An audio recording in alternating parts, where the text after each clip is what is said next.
Shalom saudaraku, di dalam nama Tuhan Yesus Kristus bertemu lagi dengan saya Pendeta Novel Saragi. Firman Tuhan yang menyapa kita pada saat ini tertulis di dalam Yesaya pasal yang ke-7, ayatnya yang ke-10 sampai ayatnya yang ke-16.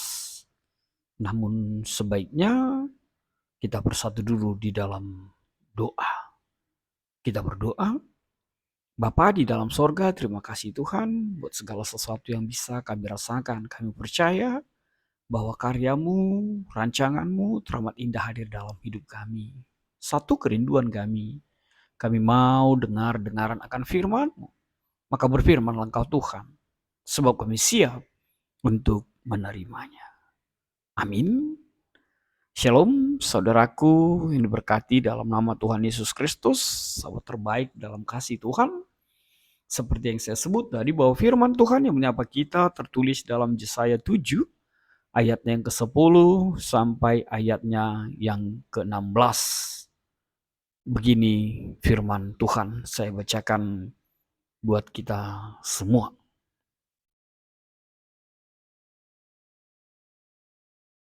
Tuhan melanjutkan firman-Nya kepada Ahaz. Katanya, mintalah suatu pertanda dari Tuhan Allahmu.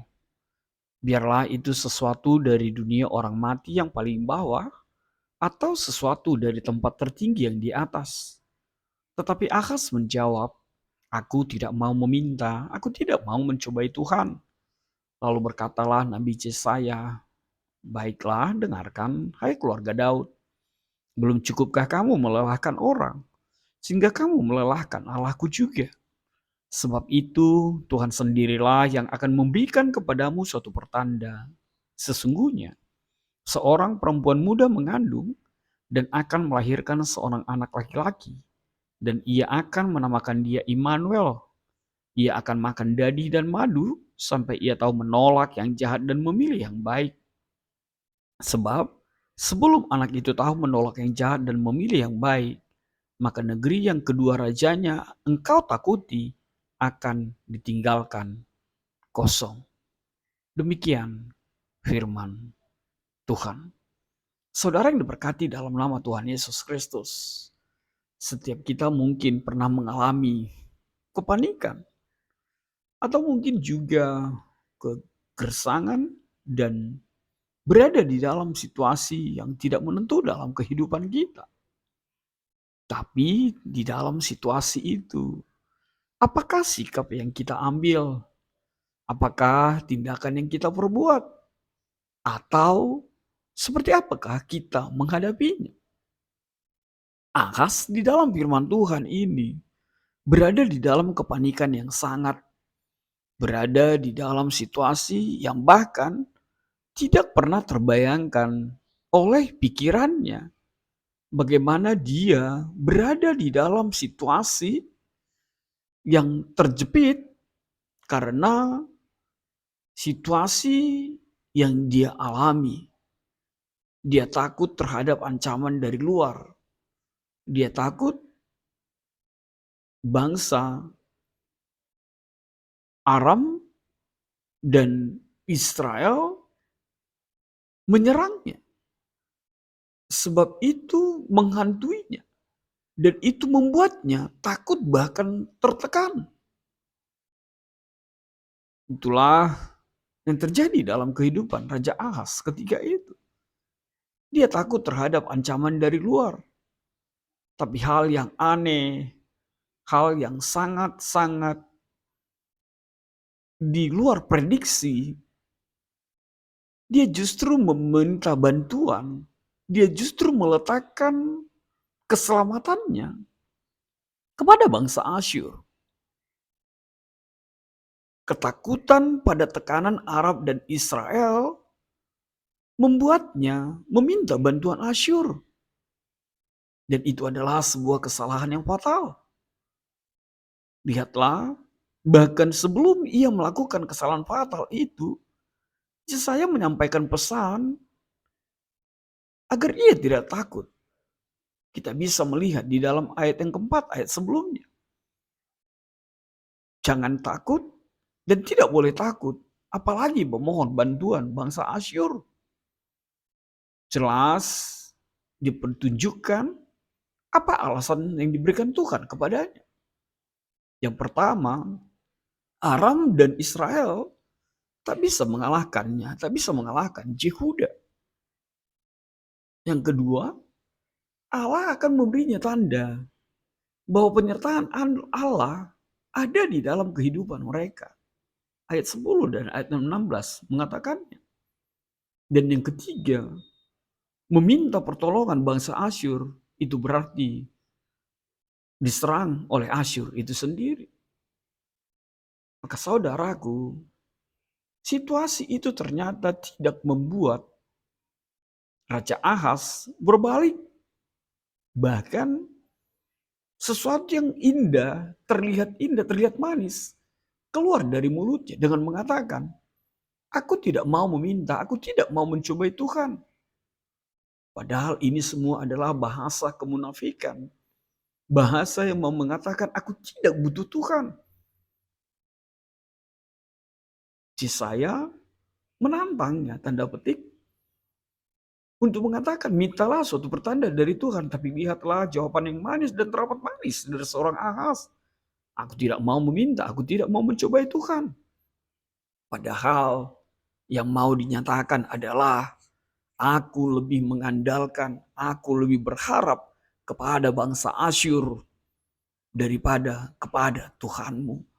Itu yang sebenarnya yang mau disampaikan kepada Ahaz.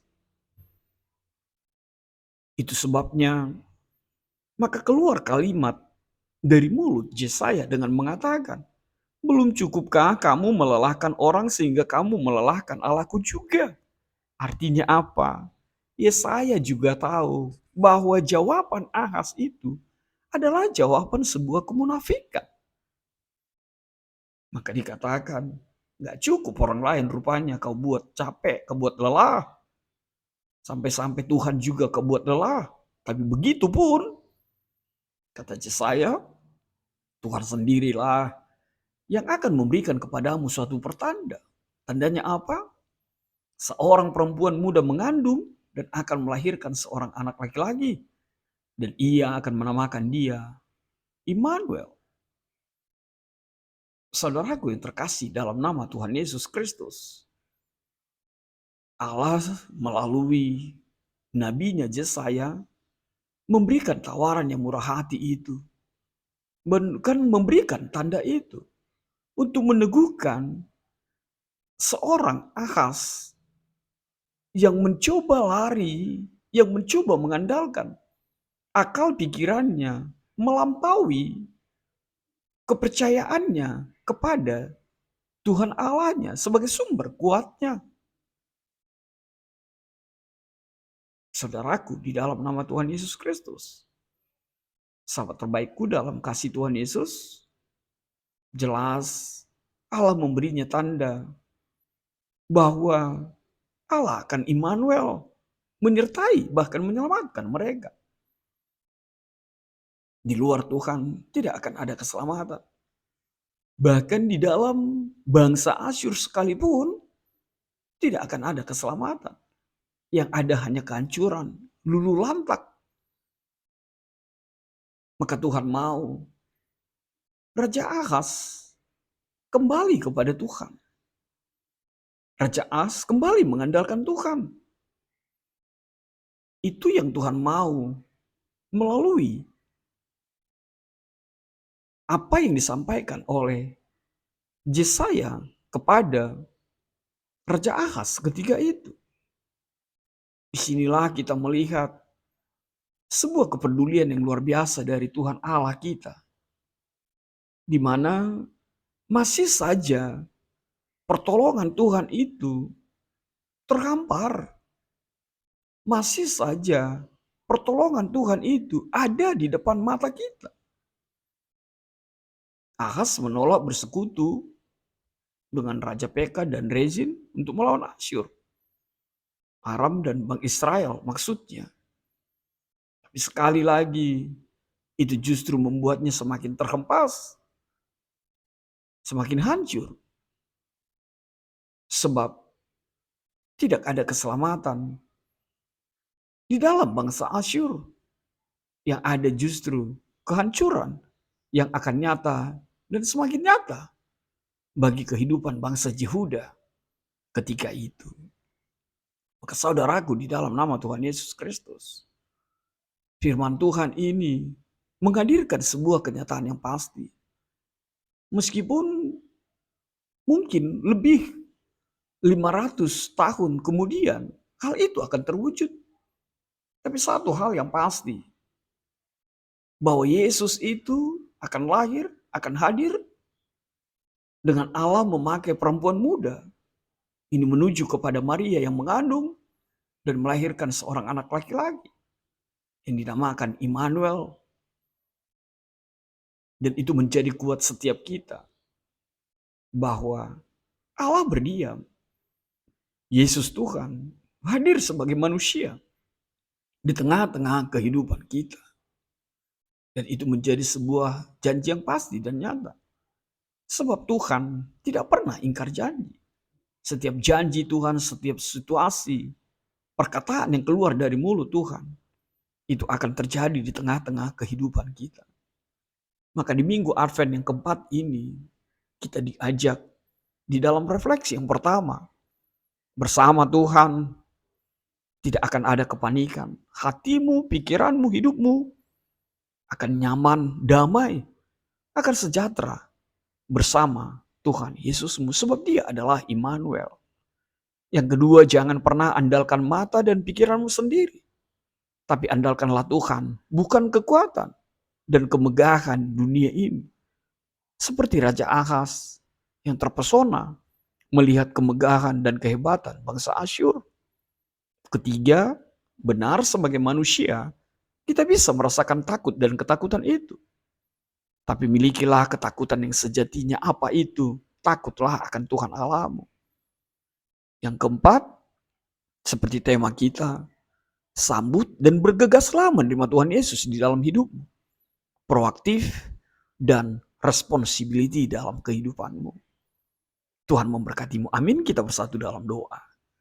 Terima kasih Tuhan, di dalam minggu Advent ini, Engkau mau setiap kami bergegas, menyambut, bergegas, datang, membentangkan hati kami, menerima Tuhan, berdiam di dalam kehidupan kami, dan menyambut kedatangan Tuhan yang kedua kali. Mengubahkan setiap kami dalam janji Tuhan, bahwa Tuhan datang, ingin menghadirkan sorga itu nyata bagi setiap orang yang mengimani Engkaulah Yesus, Juru Selamat di dalam kehidupan kami.